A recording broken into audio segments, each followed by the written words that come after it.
आपका क्या नाम हुआ बड़े भाई? मेरा नाम अभिषेक कुमार साहू हुआ। साहू जी आप ओबीसी हैं? हाँ, ओबीसी अरे, समाज से हैं। आप ही मोदी जी की समाज से आते हैं? हाँ हाँ, उन्हीं के समाज से आते हैं। आपको एक घटना बता देता हूँ स्वर्ण समाज की मानसिकता की, जो मेरे साथ बीती। एक दिन मैं अपने घर के बाहर खड़ा था, तो तथाकथित पंडित जी वहाँ से गुजर रहे थे।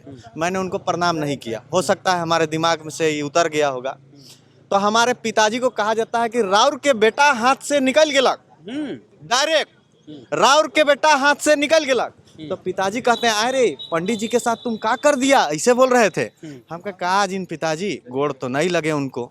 तो मानसिकता को समझिए, हमेशा एसटी एससी और ओबीसी को अपने पैरों में झुकाने का इन्होंने प्रयास किया है।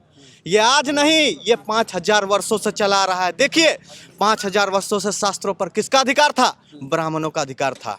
ओबीसी को जमीन में बैठा दिया गया, एससी को जमीन में बैठा दिया गया, एसटी को जमीन पे बैठा दिया गया। हमें पूछने वाला कोई नहीं था। आज कैसे कैसे बीजेपी जो है ओबीसी समाज के लिए एक नियम क्या ले आए। मोदी जी जो है कट्टर हिंदू से आज तेली हो गए। और हो सकता है अगर माननीय सुप्रीम कोर्ट इसको खारिज कर देते हैं तो फिर तेली से फिर हिंदू हो जाएंगे। देखिएगा, बात को समझिएगा, मानसिकता को समझिएगा।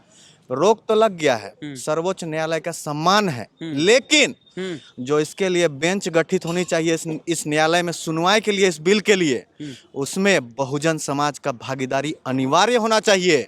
ओबीसी का व्यक्ति उस बेंच में होना चाहिए, एसटी का व्यक्ति उस बेंच में होना चाहिए, एससी का व्यक्ति उस बेंच में होना चाहिए, तभी देश के पटल पे ये आए।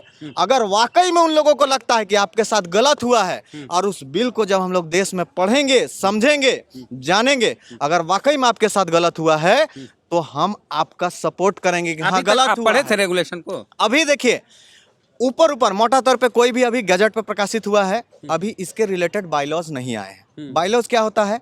किसी भी गजट के विस्तारित रूप को बायलॉज कहा जाता है, जो उसके समर्थन में, उसके पक्ष में आता है। ये बिल में मोटा मोटी तौर पे एसटी एससी एट्रोसिटी एक्ट 2011-12 तो था ही, अभी ओबीसी समाज को इंक्लूड कर दिया गया। साथ ही साथ 10% जो स्वर्ण व्यक्ति हैं, जो गरीबी रेखा है, 10 लाख वाले लोग, 8 लाख वाले लोग वो लगाते हैं, उनको भी संरक्षण प्रदान किया गया।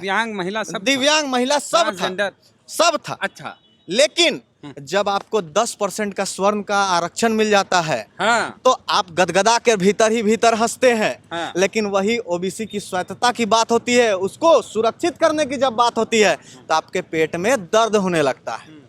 3% आप हैं, आप 10% आरक्षण ले लिए, किसका हकमारी हुआ? एसटी एससी ओबीसी का हकमारी। हम ही ना जनरल में जाकर के सीट लेते थे, वो तो हमारा हिस्सा था ना।